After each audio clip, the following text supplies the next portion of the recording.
Hello, everyone. Hello, Rebecca. Welcome.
Hey, Sharona, welcome, welcome. Hey, good evening.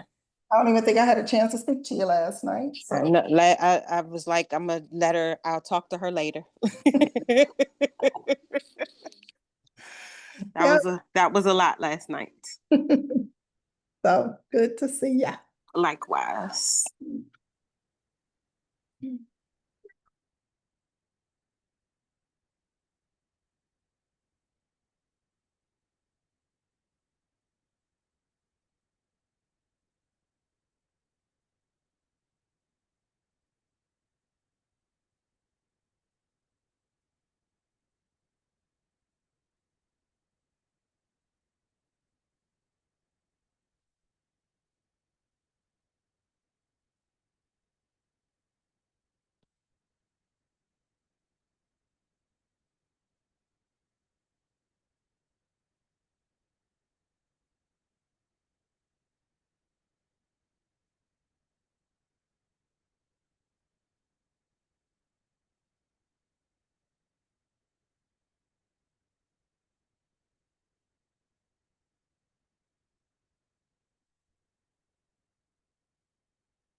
Welcome, everyone. Welcome, welcome. We're going to wait a little bit more, give people time to get in.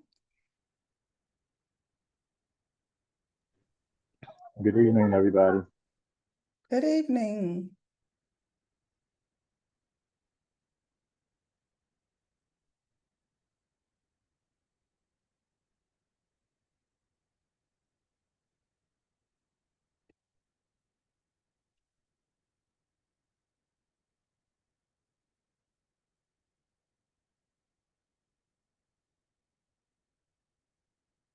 We'll start, and soon as our first guest speaker joins us.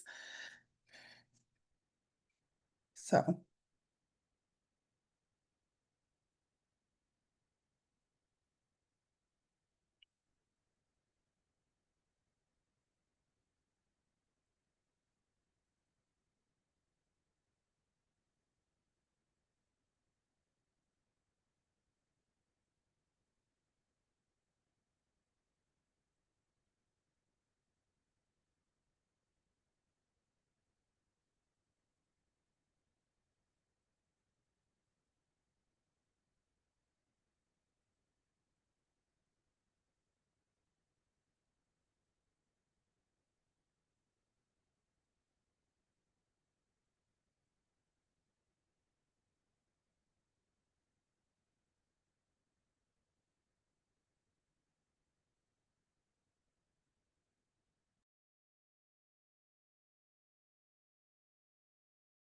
Okay, our second guest speaker is joining now.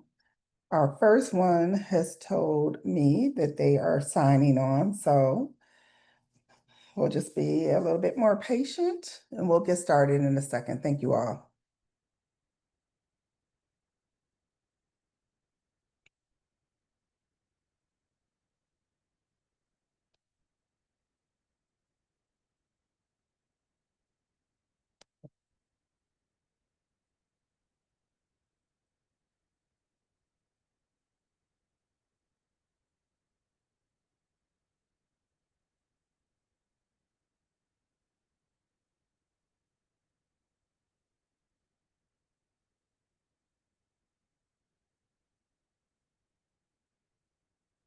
Welcome, President Patterson. Thank you for being here.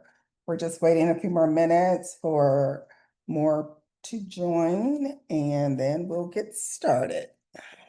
Thank you so much for having me. Good to see you.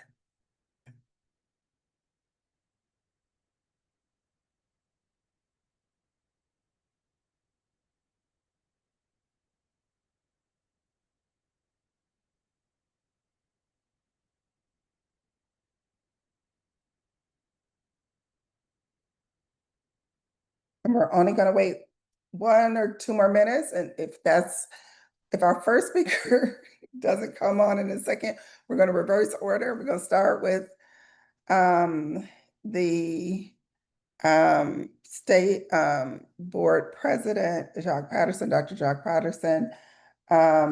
We wanted you to go second because we wanted to give even more people time to get home, get settled, and get on.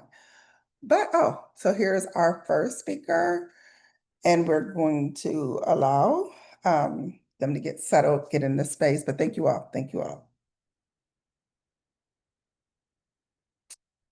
As I always remind everyone, so thank you for attending the Ward 7 Education Council meeting.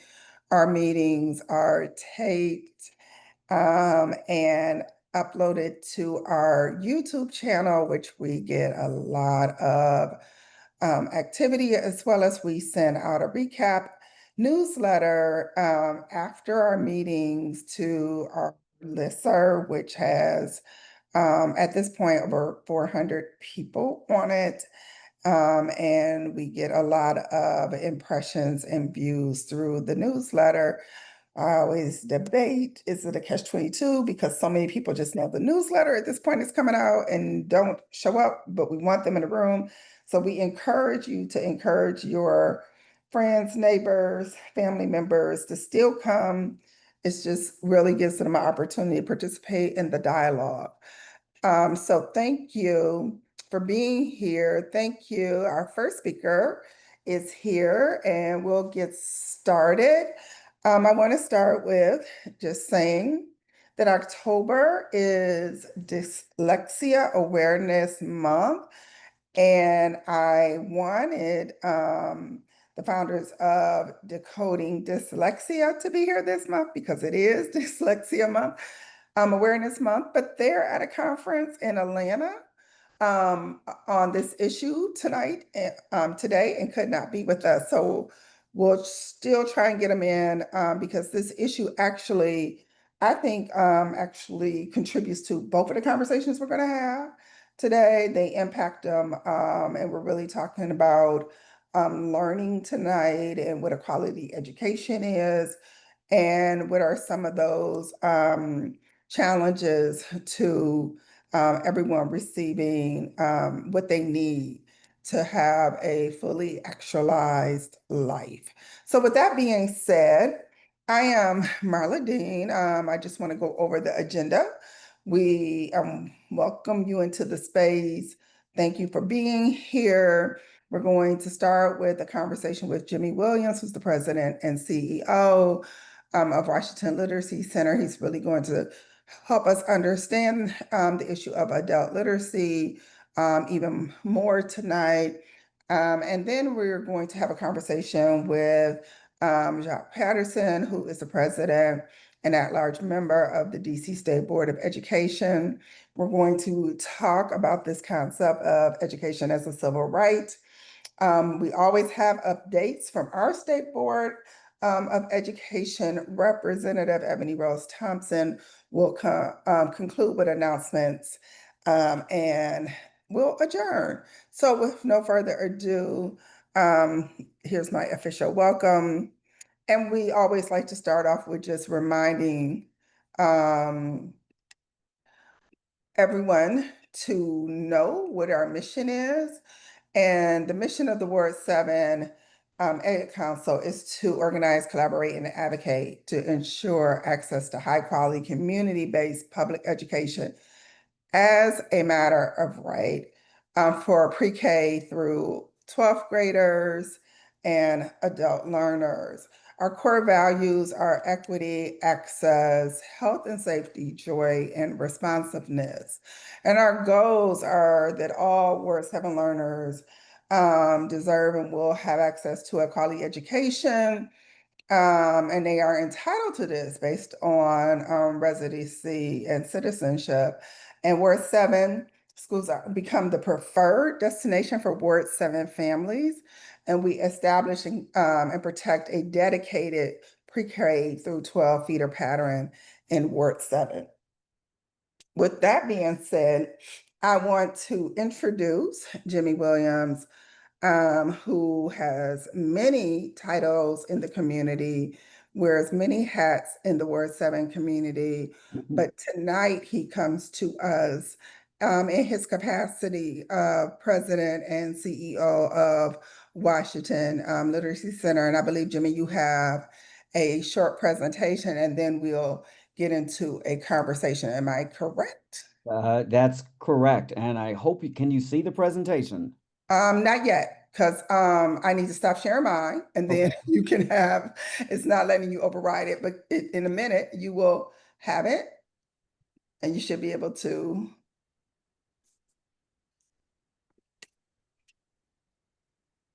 Okay. Can you see? The host is spotlighting your video for everyone. So that, Yes. So you are, we can see you now. okay.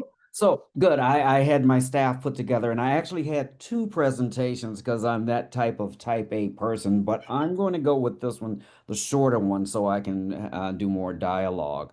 So this is the Washington Literacy Center and this is the opening page, but we do a lot. So let me just give you a background. The Washington Literacy Center actually started 62 years ago in 1963 in a church basement.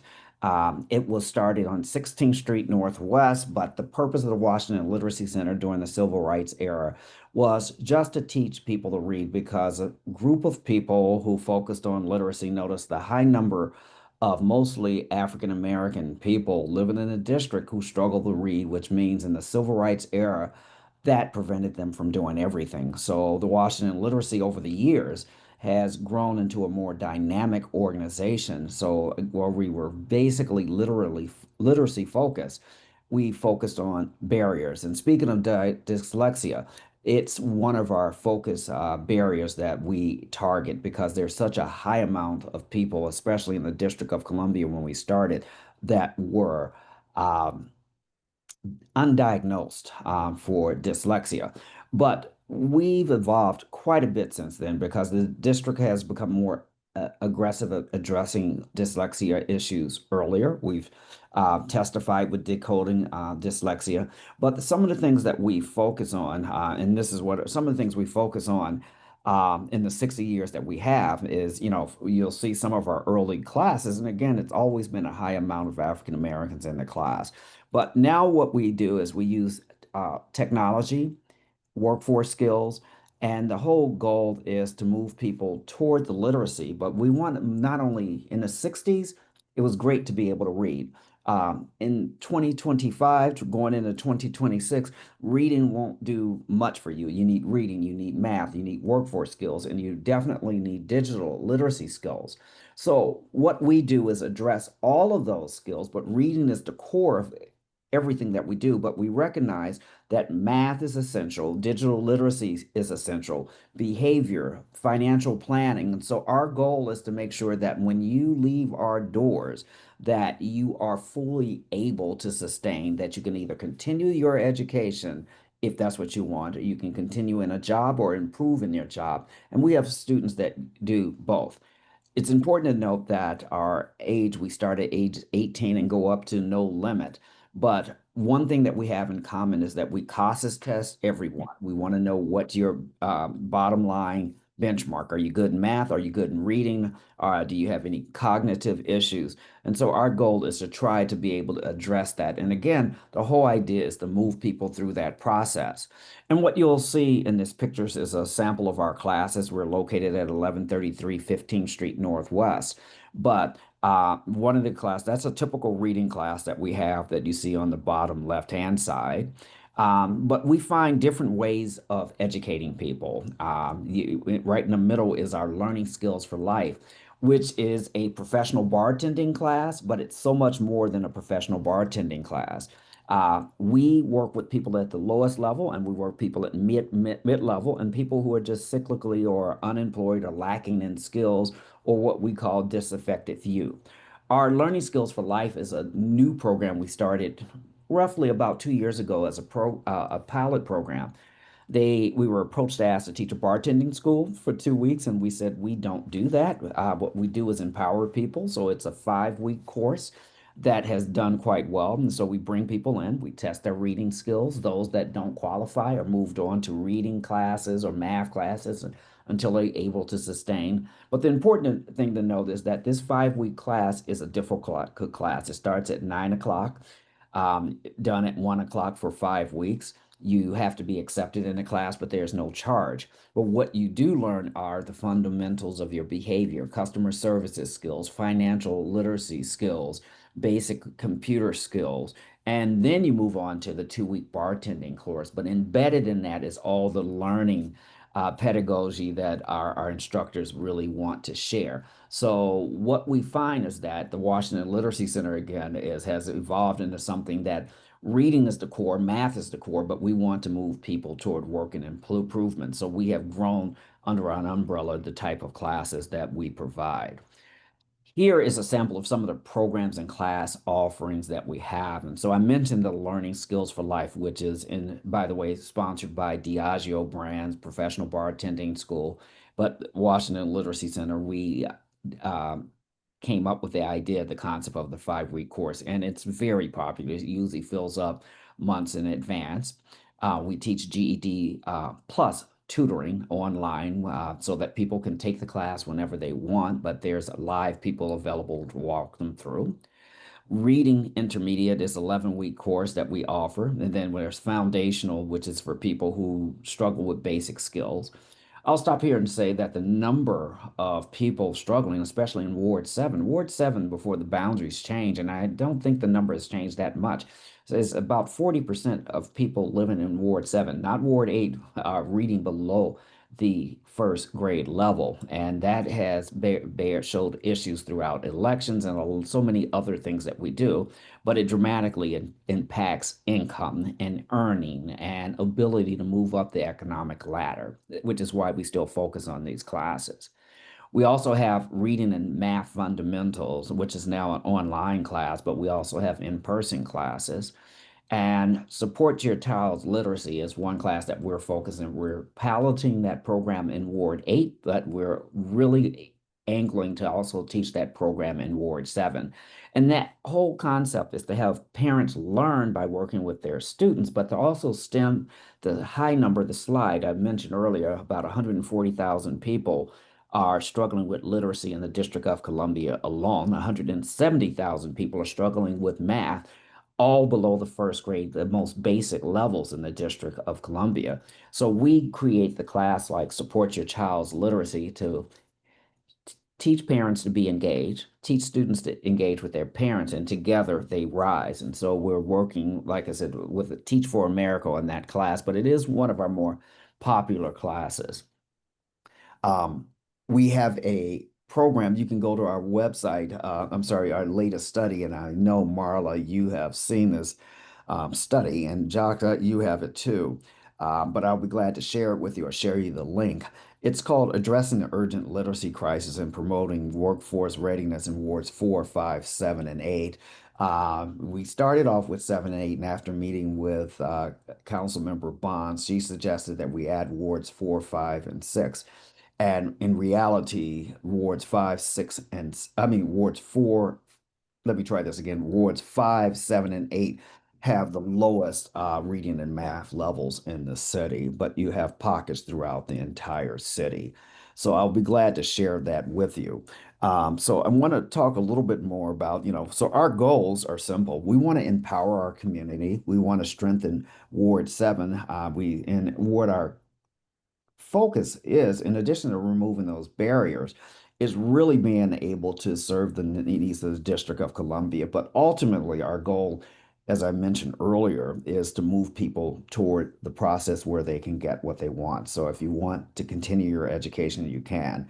But ultimately, what we want to do is position people and move them toward being independent so that they can earn a higher income for themselves or their families.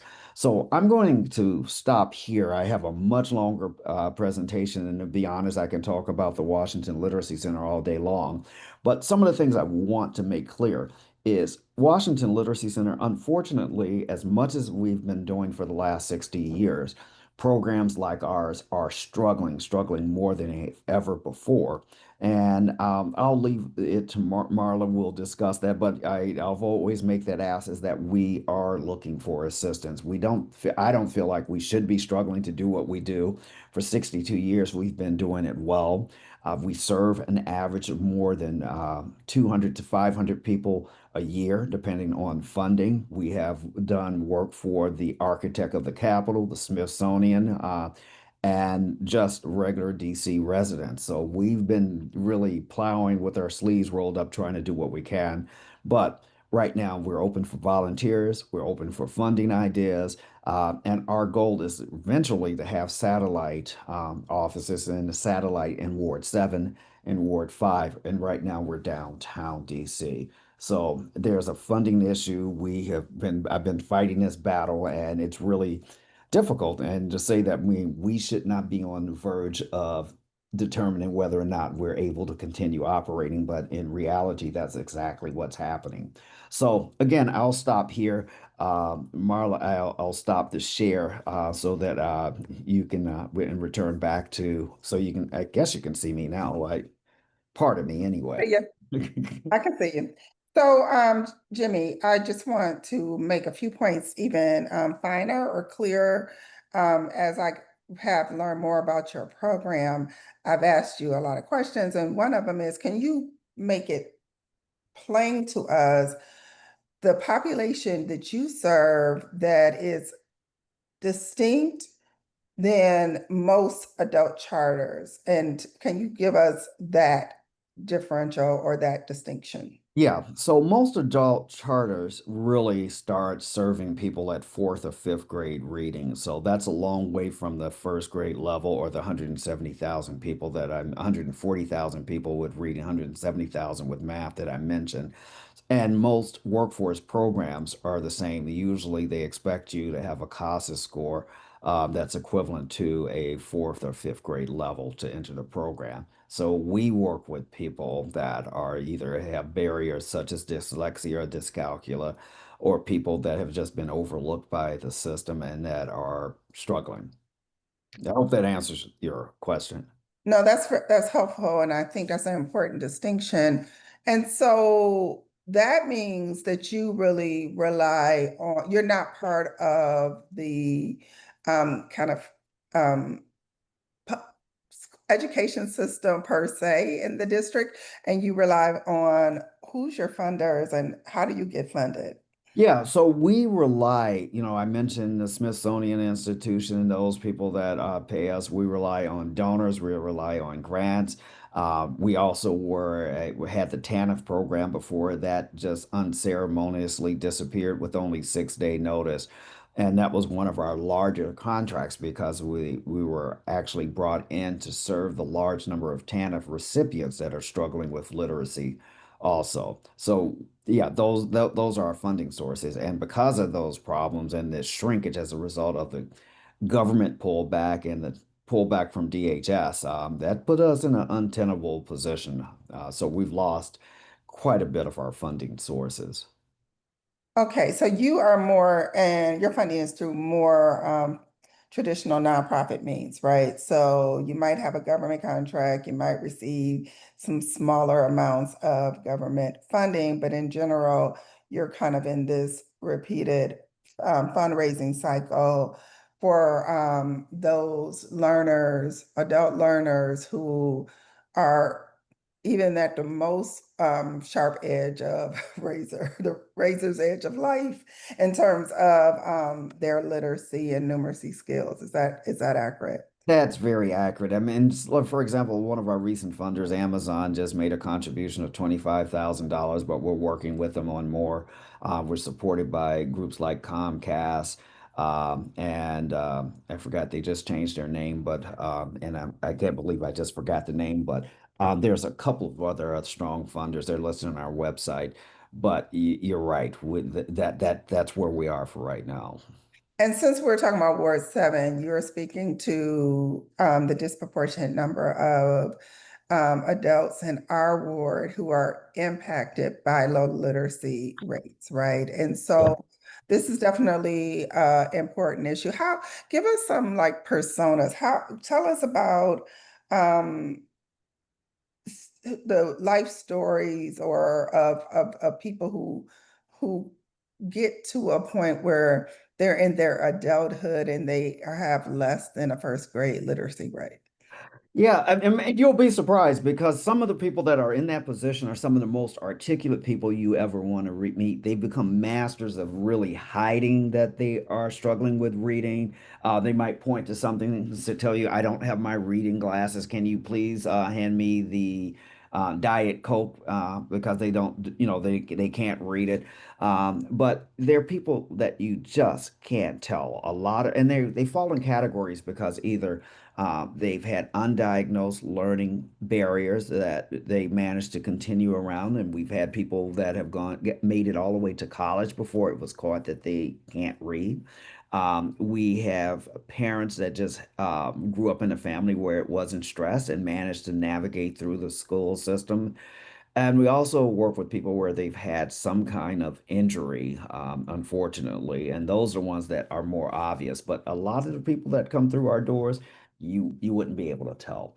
And the reason that we offer the programs we do is because as long as we were viewed as that place where people can't read, people were hesitant to go to the Washington Literacy Center. But with the many programs that we have now, you can be going there for anything. And then we discreetly address that issue. We peel them off to, peel them off to the side to address it. So you're trying to destigmatize the issue for people to avail themselves. This is you're right, because I think about my great grandfather. My great grandfather was illiterate, and yet somehow he owned um, two businesses, gas stations in Detroit. It was amazing. Yeah. And my father's father was absent, so he played a very instrumental role in my father's life. My father was an athlete, and he knew how to take my father to all his football and baseball games. My father never figured out how he could figure out, and they were not just in Detroit, they were all over Michigan, and somehow he got him there. And so the coping mechanisms that people put in place when they don't have strong literacy skills is amazing. And he always signed his name with an X, literally. So yeah, so we can't always tell who's literate and who's not. And so I think that's a great point to make. Yeah, you can't. It's difficult. So what else would you like us to know and to be aware of and around this issue and around Washington Literacy Center? Well, we are innovative, and so we are not the one you walk in and we're going to pull out a textbook. We really, for example, AI, digital literacy is very important in our learning. We want our learners to become one and comfortable with the future, and so computers are a big thing. We give away laptops, we put laptops in front, we partner with people who understand, like, for example, I mentioned Comcast, we're in talks with Verizon also. And so it's very important that we don't want our people to ever be uncomfortable. And we realize that people learn faster. We also do a lot of academic studies. So, like the study that we showed about adult literacy, that's one that we do. So, we take the academic position. We are innovative when it comes to teaching people. We meet people where they are. We emphasize workforce and development, which why when it came to the Commander Stadium, where we took such an active role because we said we want those jobs to permeate into real jobs, not just jobs that are low. So I think those are things that if you come by our office and anyone that's ever did it, they notice that the bright colors, the technology, and the outreach, and that we are not your usual adult literacy because of where we cover. And the other thing is, when I started 8 years ago, there were three places, three educational institutions that focused on teaching uh, adults that are below the fifth grade, and we're the only one that's still standing. Some of them teach a bit of it, but I would want people to know it's us. It's just us that's left. Okay. Well, I want to make sure that there's no questions from the audience before we end this segment, but we definitely, I see one already. Mr. Mitchell, you want to come off and give your question? Hi, good evening, everyone. Good evening, Dr. Dean. It's good to see you. Good to see you. Been seeing you since high school. Well, people don't know, my son went to his school, and so he is doing well. He's graduated from Morehouse, living in Yes, Atlanta, so we have to catch up. So go ahead. yes. Oh, And so, look, I was wondering, I was like, since high school, that caught my No, attention. no, not my high school. not My her son's high high school, school. no. I'm way older than him. I'm twice his age. Okay, go ahead. And also, Brother Patterson's daughter as well. Yeah. Also my former students. That's so interesting. But Mr. Williams, thank you so much for this presentation. And it's actually quite timely as I introduce myself a little bit. I'm the executive director for Cesar Chavez Public Charter School Ah, now, and part of our focus, part of one of my foci now has been how we extend the education offerings that we provide to students to the students' families as well.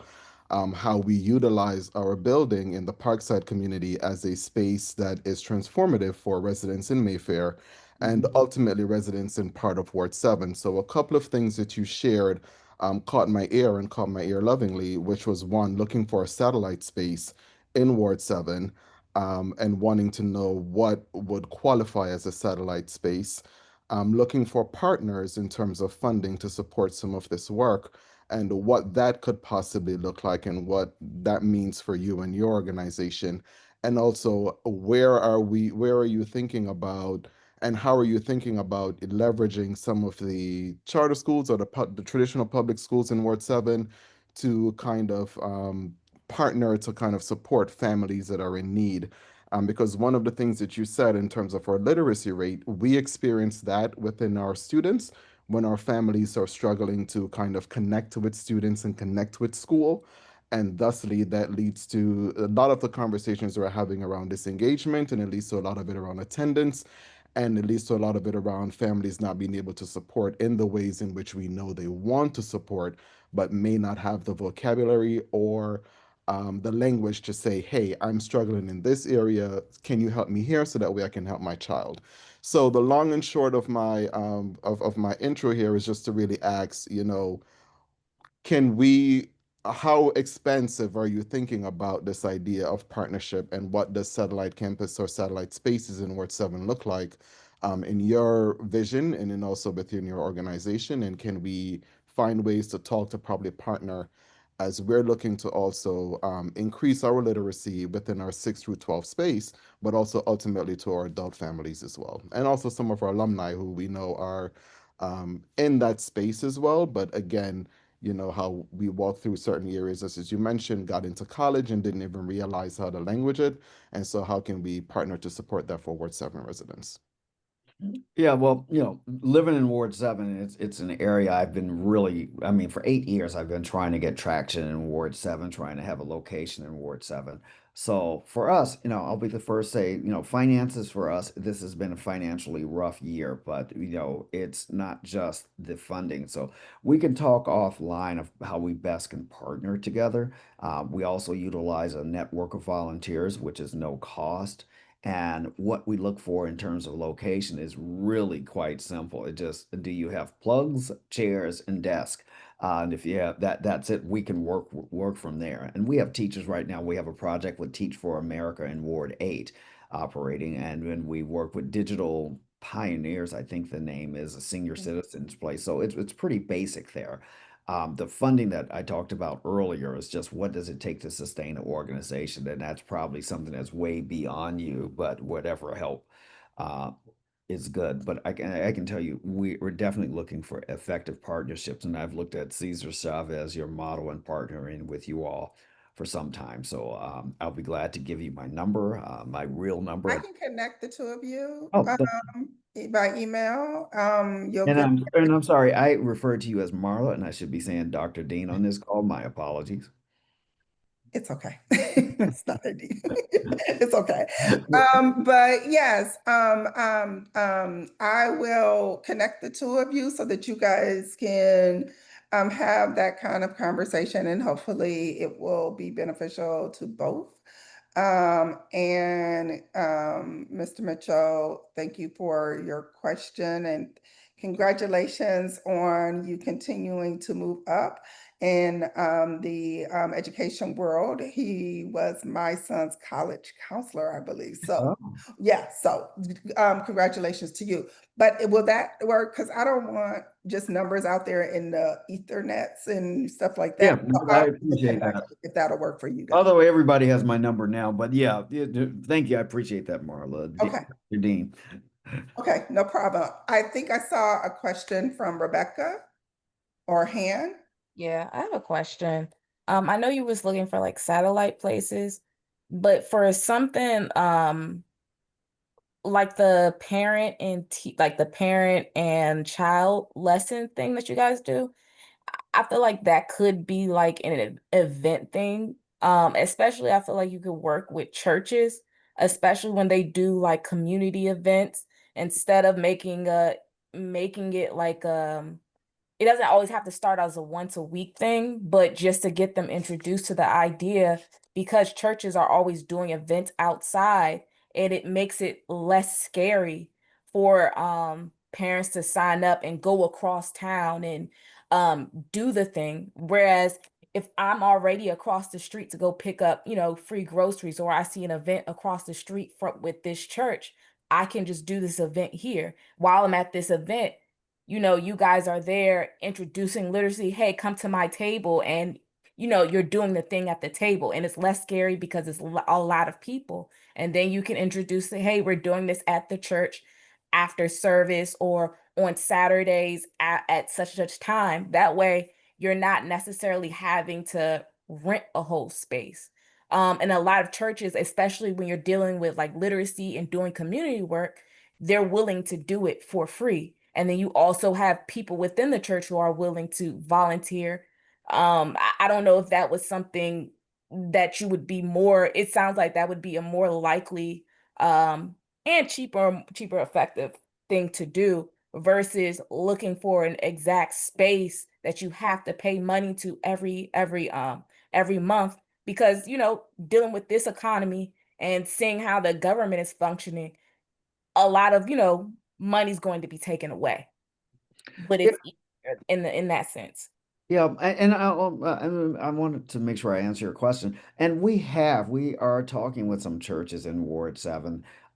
When it comes to do it, we have teachers because we have teachers and volunteers, and we basically work together, and we have to have a trained teacher.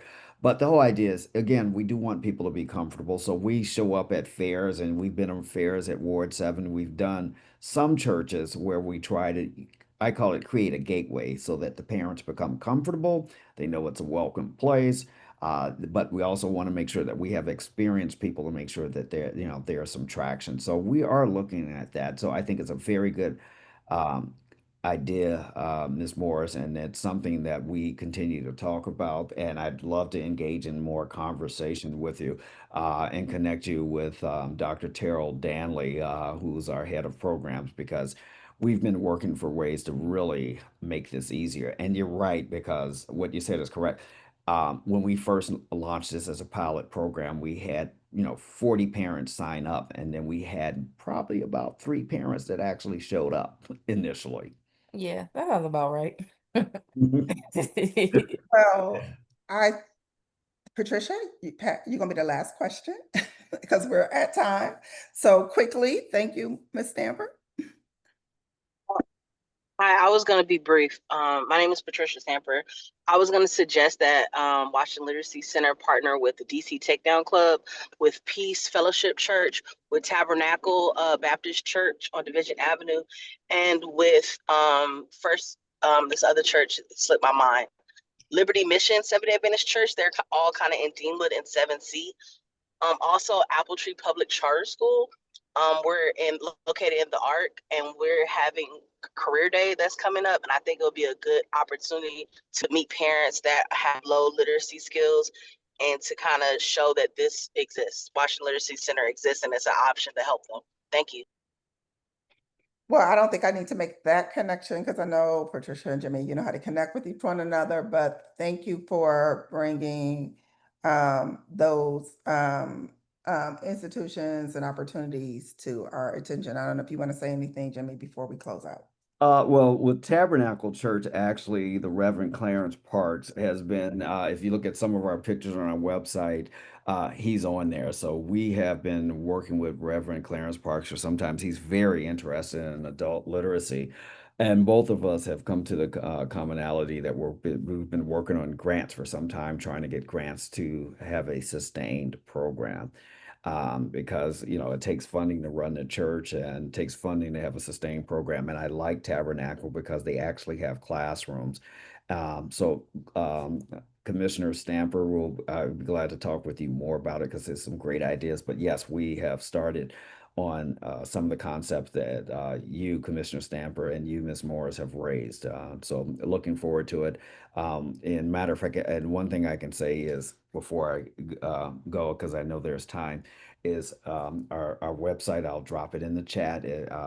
Drop it in the chat, and I invite people to follow us on Instagram. And Dr. Dean, please feel free to share my information.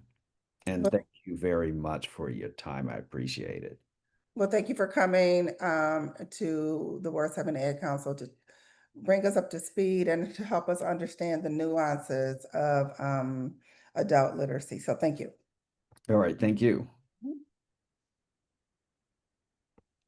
Okay, and now we're going to continue this conversation, and we're going to bring forward the President at-Large member for the State Board of Education to talk about a conversation that he's been putting on the table, resolution, education as a civil right.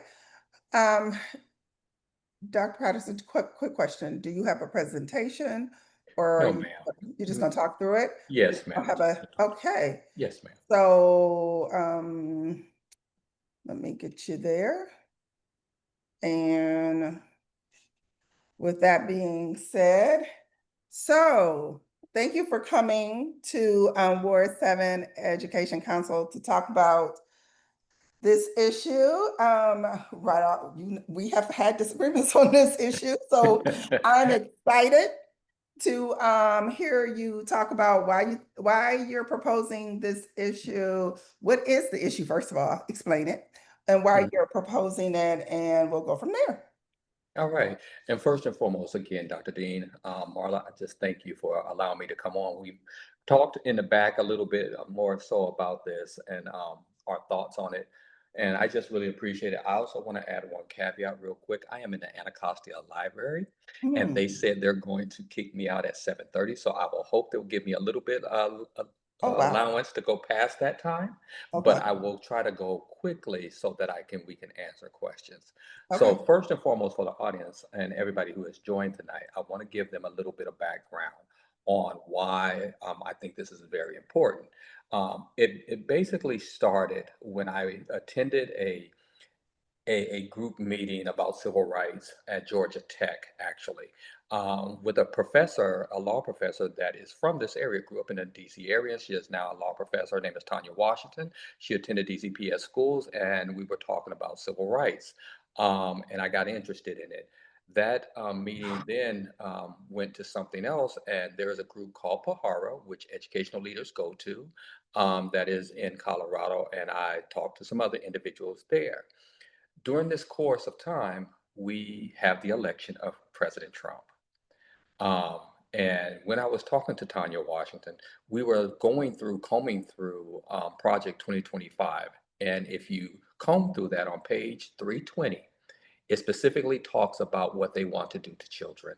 Specifically in the District of Columbia, they named 3 groups of children that they felt that they could take over basically their school system and institute basically anything they wanted to, because what they call federal land, and they actually refer to our children, all of our children in the District of Columbia, on military bases and on reservations, so to speak, Native American reservations, as federal children, meaning that they felt like because of their location that they could do what they wanted to.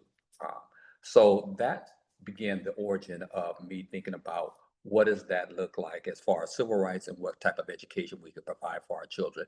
Were they to put in effect Project 2025 in its whole the way that they would like to. And I started to think about a proposal and talk to various individuals. There's also a professor who's been helping me that is at Virginia, University of Virginia, so who's a law professor there. And so we started talking about exactly how this could be instituted as a resolution. Now, there was a time when we were talking about legislation as well, but we pulled back from that because we knew the circumstances.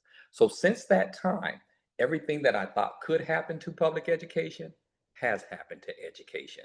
And it puts our children in a very dangerous position, especially children that have been marginalized and underserved for quite some time and historically. And we know what that looks like. And so what you have now is, as recently as a couple weeks ago, you have the whole dismantling of the special education program that we saw. As soon as he came into office, he literally dismantled the civil rights office in the public education.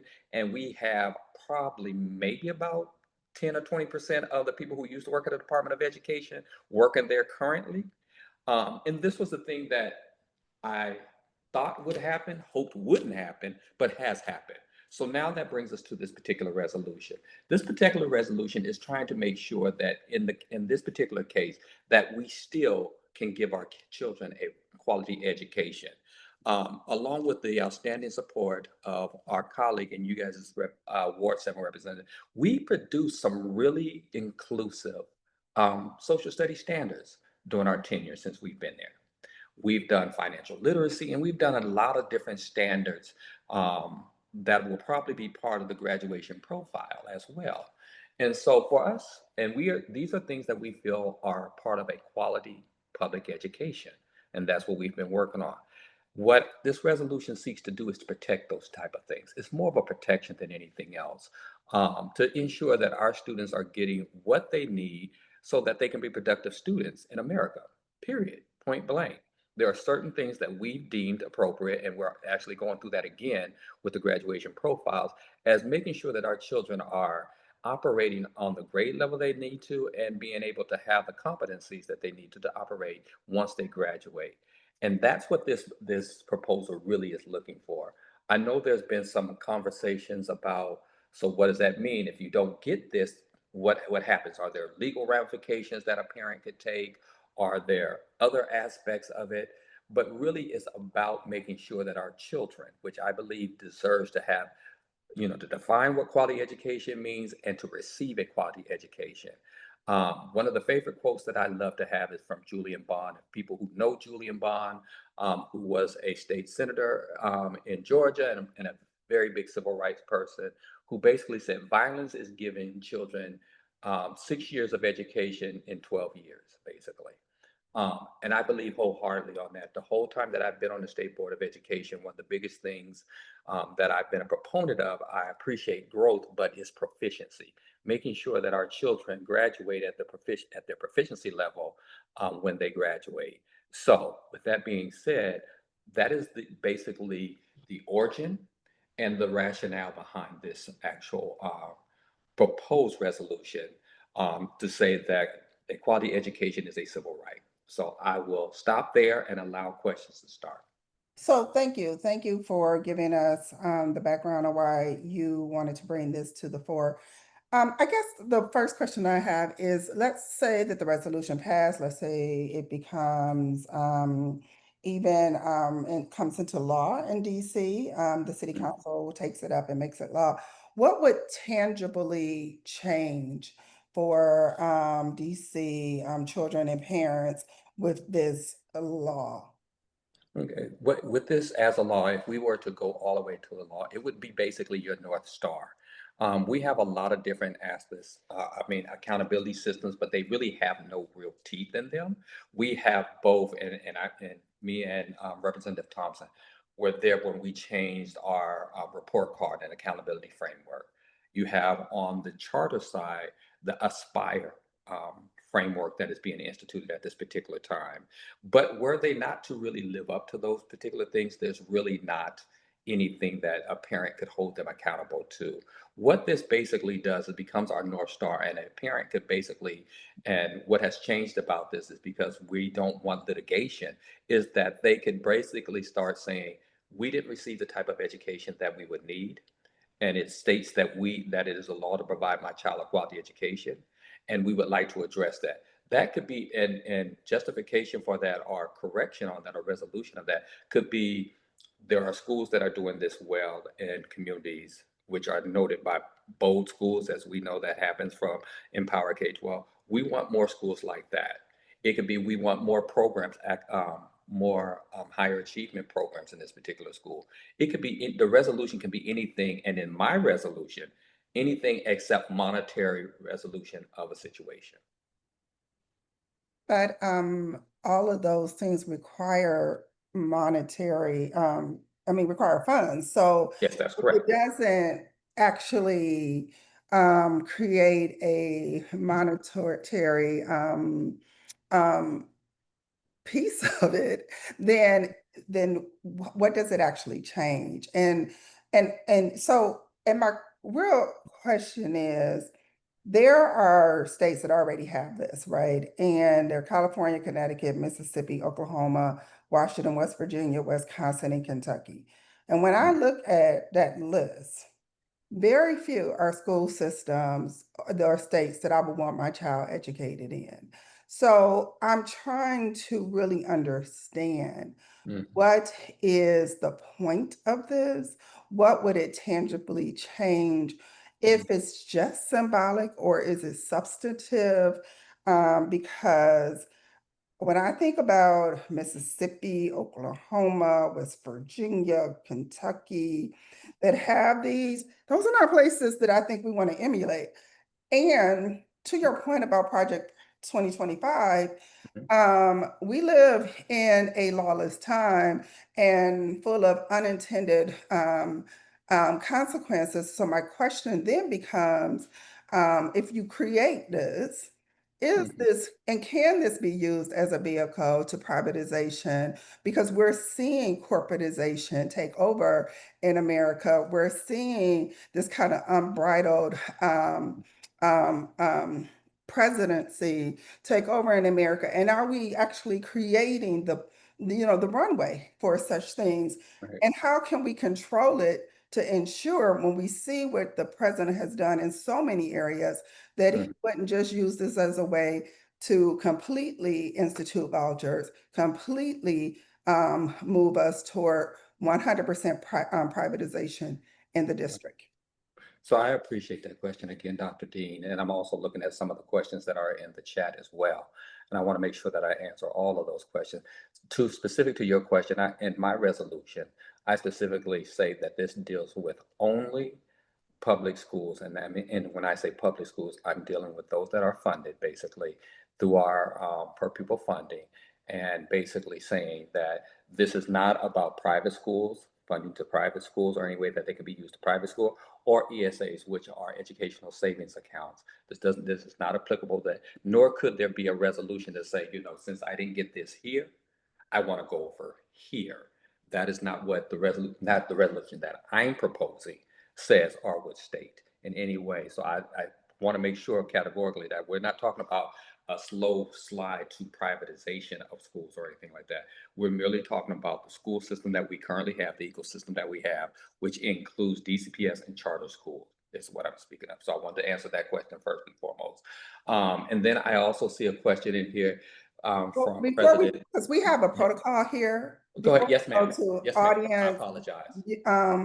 we have a conversation and then we open it up to Yes, ma'am. audience questions, because I really want to understand, if there's no teeth in terms of a monetary hit, and we live in a lawless time, and we know that we live in a period where there's greater movement toward vouchers and privatization, and we don't know that we can control for unintended consequences.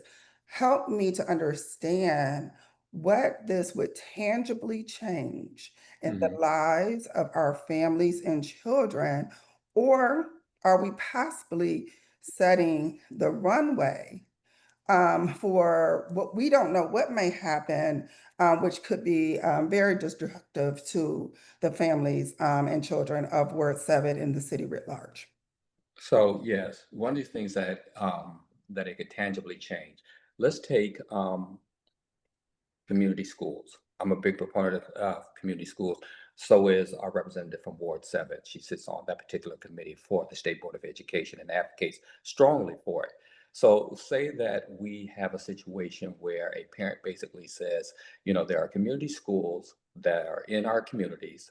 We need more of them because they address issues that have not been addressed previously, you know, through funding in other areas. And we would like to see more of it. A parent could legally, you know, put forth that we want community schools, and the government would have to respond to that. It's not that they're suing it. It kind of like sets the priority, which we do every single year, basically when we ask for our budgets. And I'm sorry, I have to wait because the light went off. But we have to basically start saying, if we see something that's working, if parents, you know, advocate for it in the budget, we have to make this a priority is what I'm trying to get to, is that we really can start to replicate those things that are working and stop spending money on things that are not working. But that would only be able to happen through some type of legal redress, right? I mean, that's the way. That would, yes, ma'am. And so we are setting up the conditions for lawsuits because that's legal redress or some type of administrative pathway that's legal. And so we are getting into the land of unintended consequences, legal redress. Now, one thing The that, courts have changing. if I The may, Supreme Court is definitely, you know, has an agenda. So again, we are in unintended if I may, one of the proposals that came from one of my other colleagues was that we would create our own commission that would address a lot of these issues prior to trying to take any type of legal rights. They actually asked for like a commission. And that came from our Ward 6 representative, Brandon Best, to start looking at how we could make sure that we do all that we possibly can prior to anyone wanting to take any type of legal action. Okay, so I have two other questions and we're going to open it up. Yes, You ma'am. spoke of your colleagues. Where do your colleagues stand on this? What's the level of support for this? So could you give us a kind of an understanding or a tally of where your Yeah, colleagues stand? to overstate it, and there's a lot of still work to be done, is that there are colleagues who feel like they understand the purpose of it.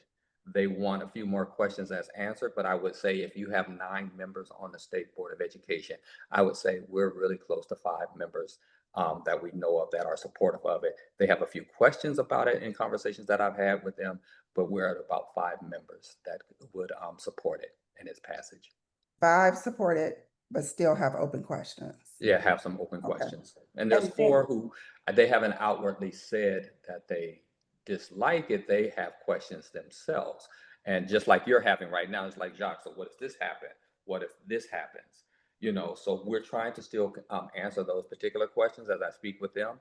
And then also I'm just out trying to listen. There are a lot of people, as you know, we had a panel on this. There were a lot of questions that came out of that panel, and I want to be sensitive to those questions from those particular groups to answer those questions. So, okay, so you believe if this was to come to the state board floor that it would pass? yes, ma'am.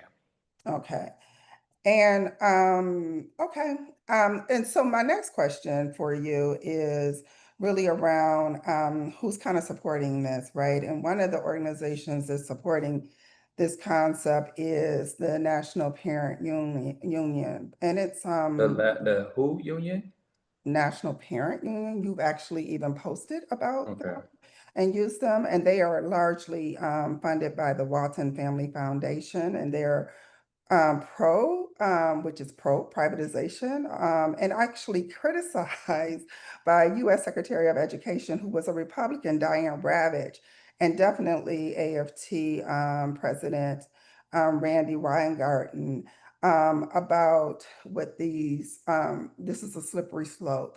And so how would you address the concerns of Diane Ravitch, who has was once very much pro-privatization, has seen the real consequences of that, and the AFT President Randy Weingarten on this issue, who both stand in opposition to it because of its move toward privatization and unintended consequences. So when you ask me what, and I know of Diane Ravitch and her books, I've read her books. And I know of course, Randy Weingartner. Um, what I would say in responding to them, I haven't seen their particular quotes, so I would ask that you give me the opportunity to read what their quotes were actually, and kind of look at and analyze how I would respond to them, because I don't want to just say, and I hear you say them, but I would like to look at them and to kind of understand what their nuances of their, their opposition is, are, what they oppose as parts of it. And I just have not seen that as of yet, Dr. Dean. Okay, now let's go to the chat, and there's a lot of questions in the chat, so I'm gonna read them out and then you try and tick them off because I know you're racing against the Anacostia. Yeah, they're still being nice to me as I look Okay. around. The library doesn't close at 8 o'clock, so I think they're being nice to me and letting me see. Okay, so we're gonna go quickly. Okay. The first one is, so a judge could tell a school how to improve. That's one question. Don't answer all of them. I'll give you like 3 at a time, maybe, and then we can take them in buckets. So it's an accountability metric. How does this work with all of the other accountability metrics in existence? I know you say there aren't really any, but I wonder if there's agreement on that. And then the last, let's take those two because they're actually bucketed together. The one with the, could a judge determine how or tell a school how to improve? And this is basically an accountability metric. Okay. So yes, I believe we already have the accountability measures that are there. As I spoke to earlier, we already have accountability in the form of our framework and also Aspire on the charter side. So it's not trying to replace those or to add to them in this particular situation. What it is trying to do is to identify and first define what does a quality education mean to parents here in the District of Columbia. Simple. That is the first and ultimate goal. That was one of the biggest questions that came to us, was like, who gets to define what's a quality education mean to the parents of the District of Columbia who have their children and invest their children every single day, drop them off at school? What does a quality education mean to them? And wanting to define that, and then going from that particular point is how do we deliver on that? We weren't trying to add any new metrics. Metrics could possibly come into play were someone to say, compare two schools like we currently do, but it's not something that we were trying to replace. So it's not a new metric system. To the other question, I believe from President Fuchs of the WTU, it says, so a judge could tell a school how to improve. No, ma'am, that's not what we're saying here. We're saying that at the local level, like what's happening at most states, although we're not a state and should be a state, is that the state would decide how a school should be improved, and also where funding should be, where it's most effective and it should go. So it would be a state issue. And then there was another one, I believe. Those are the two. And Those are the two? let's Okay, I'll move stop there, to, ma'am. this is a specific example of an unintended consequence. Uh-huh. So we've seen the weaponization of civil rights Mhm. law under this administration, right? Including the Voters' Rights Act. And we see how that's being treated and dismantled. So this question says, have you and the SBOE, or those who are in support of this, considered how federal civil rights under this administration is used to justify more racist behaviors? And so this is an example of those unintended consequences that I am talking about under administration that is weaponizing such mechanisms.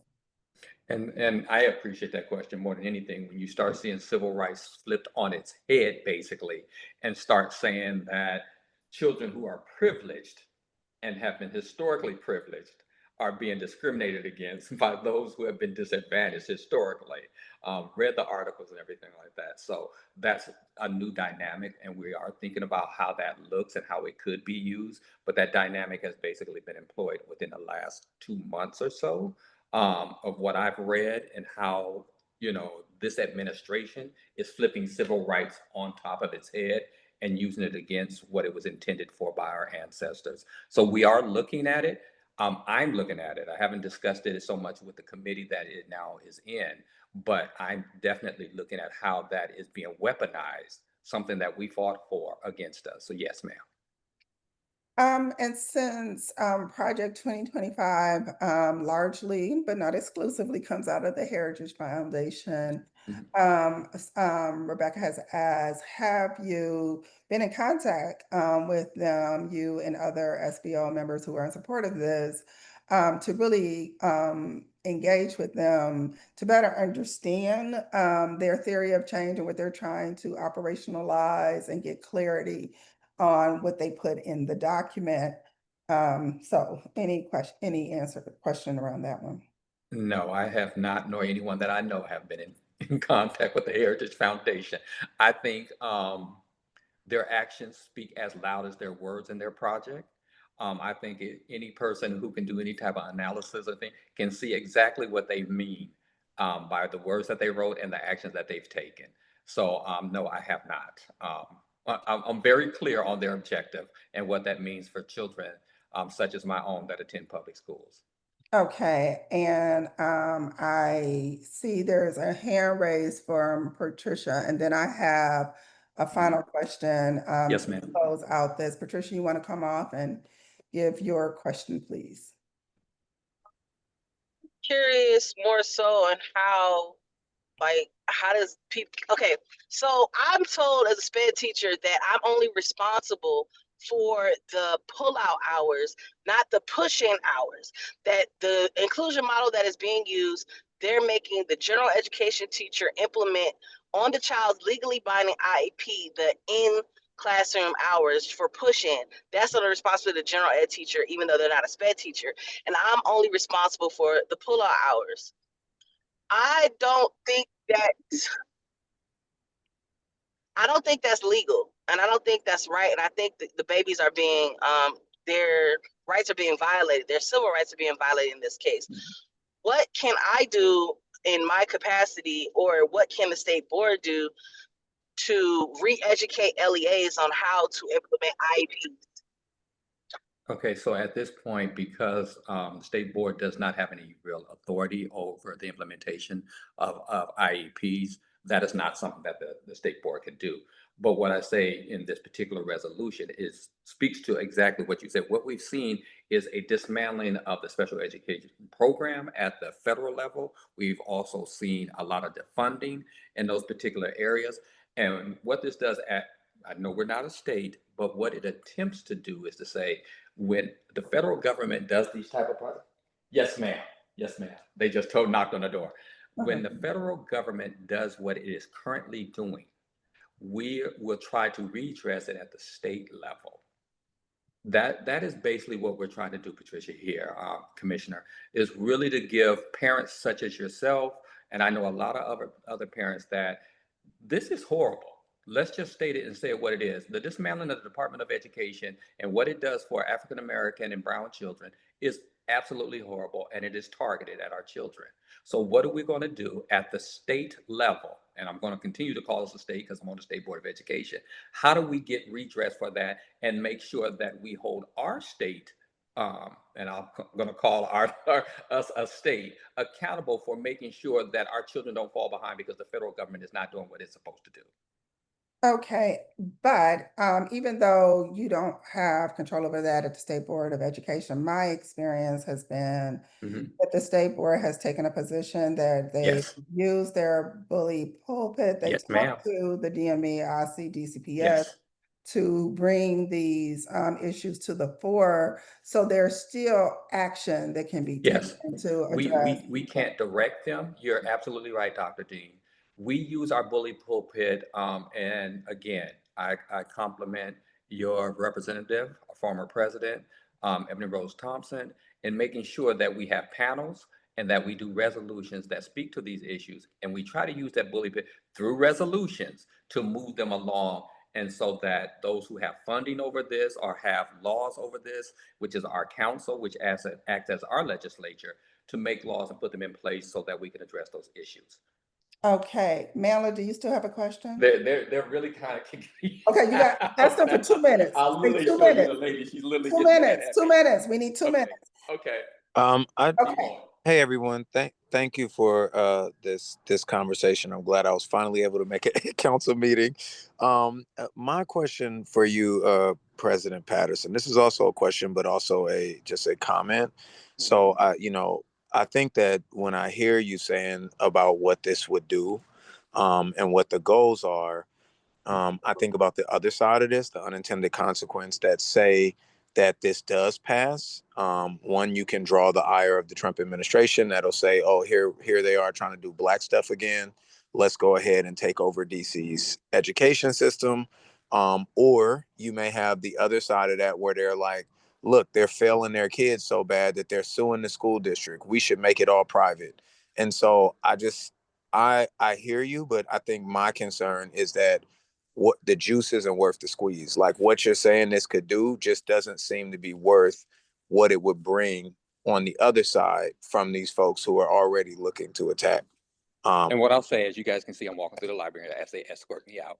But what I say is, your concern is a real concern. Okay. And us being the district, I truly understand that we're not a state.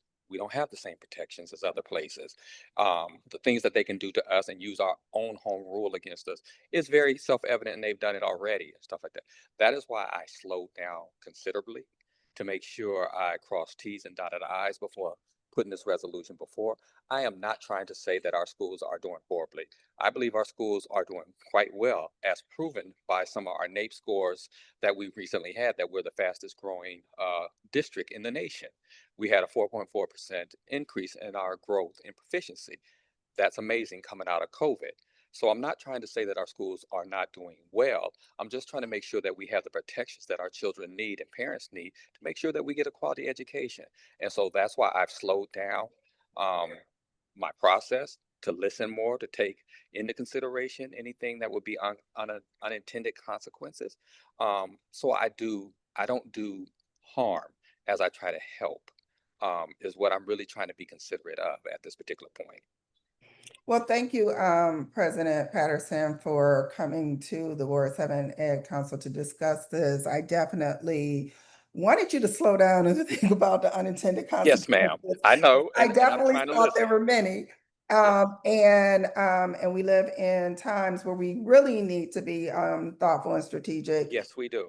So I want to thank you for coming.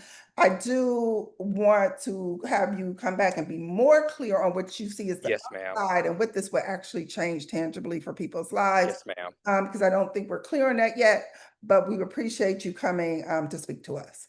And I thank you, and I will come back. I commit to coming back as often as you would like me to answer as many questions as you would like me to answer, because this doesn't work if it doesn't have the support of the community. And if the community doesn't want it, then I don't put it forward. That is that simple to me. I've always been a community person, so I listen to my community first and foremost. Well, thank you. Thank you, and have a good, be safe going home. Yeah, they're kicking me out. Okay, thank you. Thank you. Okay, thank you for all of you who have been here. We only have a few more moments. I want to hear updates at this time from our state board rep, Eboni-Rose Thompson. If you can come to the floor and let me try and find you and give us the updates that you have for us. Here you are. Hold on. There you are. Hello. Apparently Kimba also has updates at. Okay. All right. Apparently Kimba also has updates at this time, so I'm gonna try to corral him for a moment. Hold on.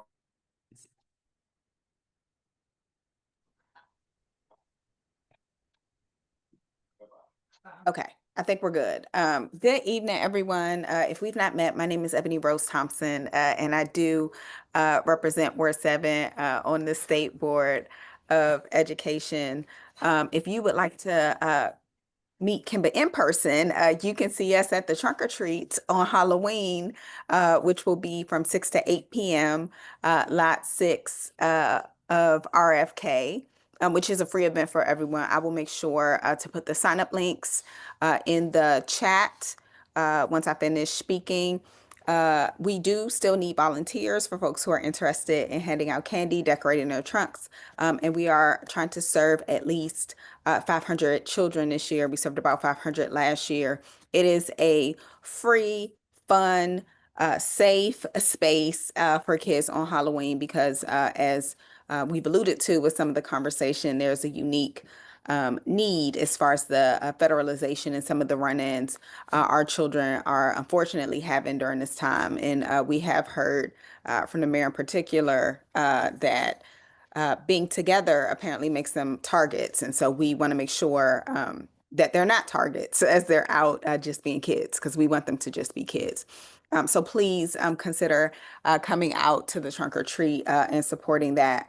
A couple things about what is before the board at this time.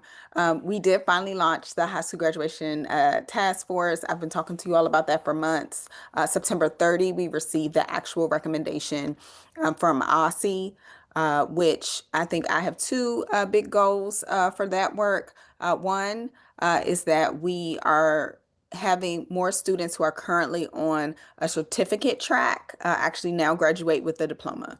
That is something that is specific to DC, where we do not have multiple diploma tracks. And the goal is to make sure that students who go through all their years of schooling do leave with a diploma, and therefore can, get the same paperwork that lets them participate in the workforce as everybody else. And that is currently not happening.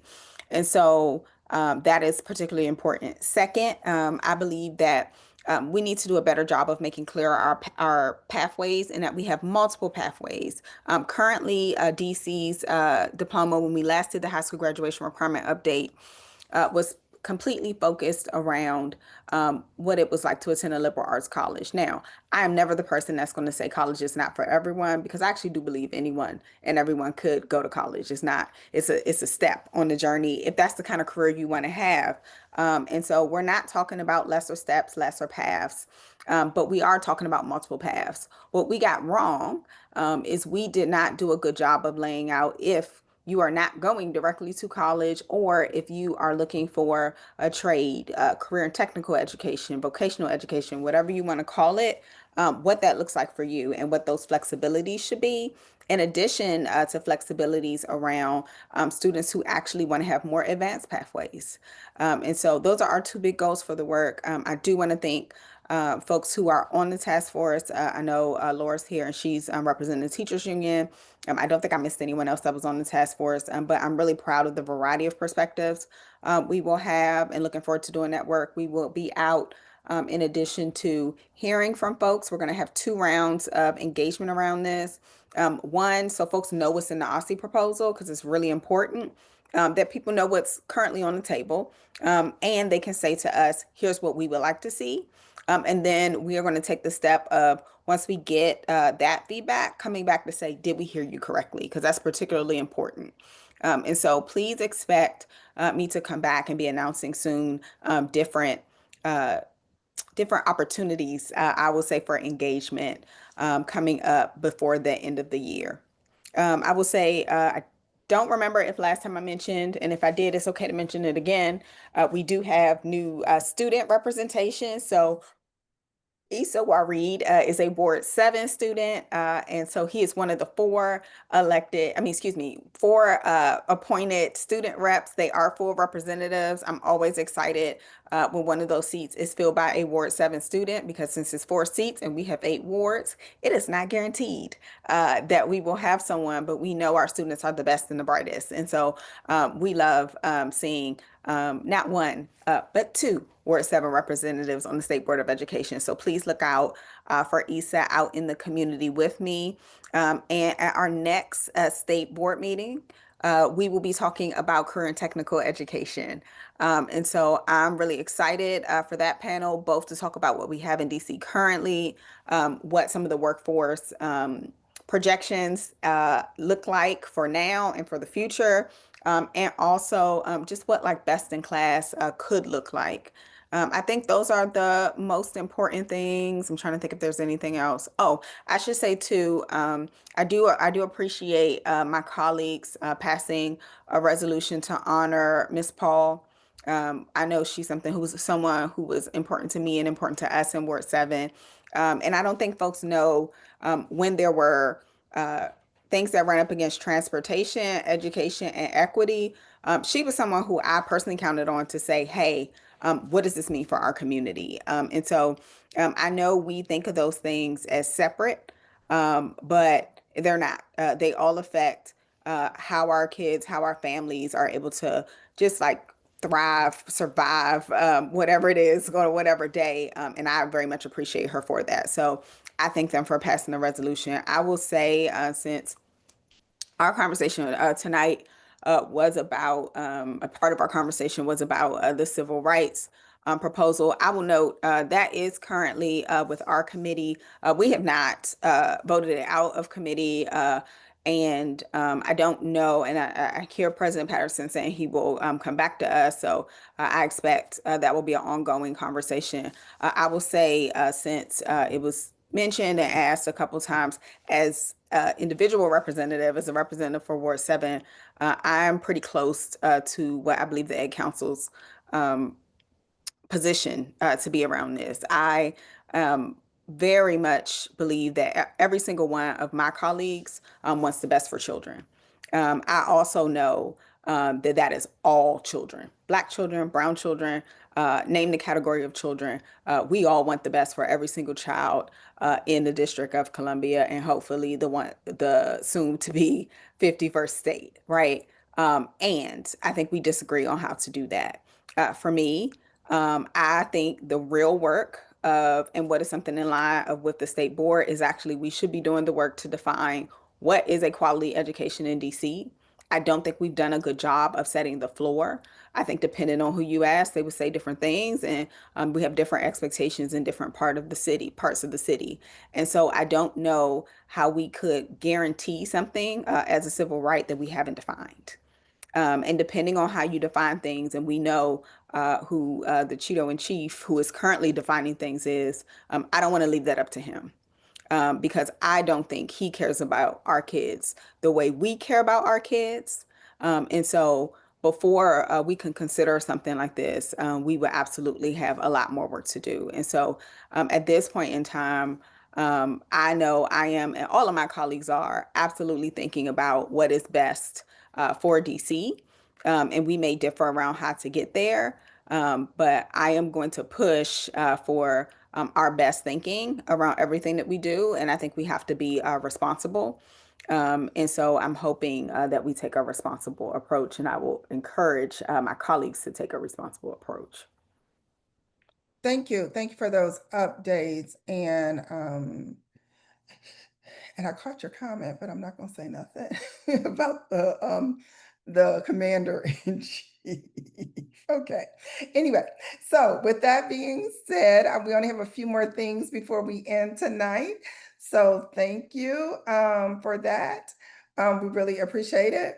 Those updates, really want to talk about the next month. This is a conversation that is a hot button conversation in Ward 7. We're going to have the DME's office, and they are coming to talk to us about the dual language feasibility study. So please have everybody here ready to go, understand what the process is going to be, what they plan to do, what they're trying to do, as this is a topic that is on the minds of many parents in our ward. So again, next month's topic is the DME's dual language feasibility study. We need people to sign up to committees. We want to be as impactful as we can be. We want to make sure that we're in all places. I'm really advocating for our for Ward 7. There is no other organization that advocates for Ward 7 exclusively in the education space. So we need you to sign up for the budget and finance programs, communication outreach, legislative and membership committees. So often when we go to talk to council members, the mayor, everyone, and the question is, well, why did this community, I mean, this is what they say, get something that we didn't get? It's because we are not able to show as much show force. And we know the barriers to that, and that's not an equitable way to look at it.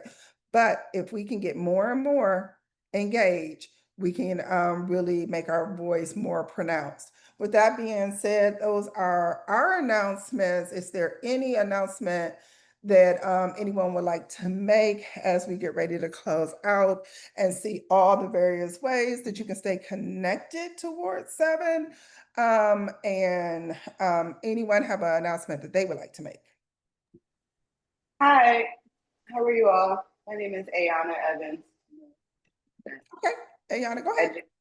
I'm an educator. I just wanted to find out where I could learn more about the high school initiative that Ms. Rose Thompson just mentioned, to see if I can collaborate or be a part of the initiative.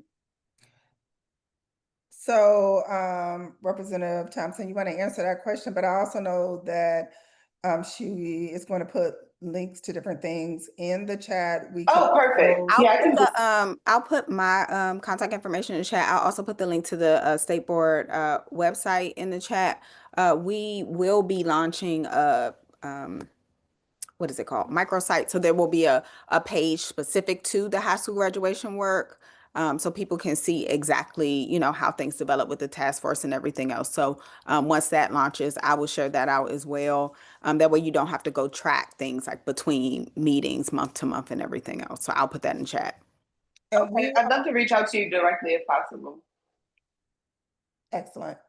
And we always send out a follow-up newsletter after our meetings, which also has any resources that are talked about here included in that newsletter. Anyone else have anything they would like to announce or ask?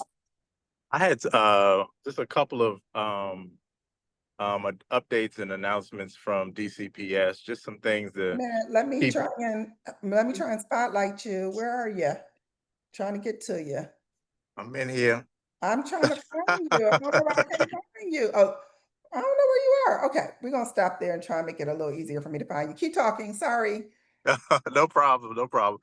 Just had a couple of announcements just to keep everybody in the loop of things that are happening within DCPS. I just wanted to share that it is Principals Month. So, you know, shout out to those that are ushering leadership and doing the work in our schools. If all hadn't heard, third graders are receiving free swim lessons across the board at DCPS. Randall Highlands was recently on the news. You know, the students kind of elating in one of those classes. It's a really, really good visual. And similar to what Ebony shared about the trunk or treat, there are, you know, quite a few schools in Ward 7 that are doing, you know, like Halloween and holiday events at their schools, getting students ready for Halloween and just having, you know, several options for them to enjoy themselves. So, you know, if you're in the neighborhood and able to support some of the schools, they are doing some things like that. And some of them are also doing like some fall homecoming things as well this coming week. And Harley, can you introduce yourself a little bit more and tell us who you are and what you Oh, sure to our thing. community?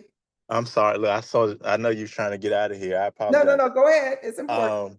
My name is Harley Morgan, everyone. I'm the community action specialist for Ward 7 and 8.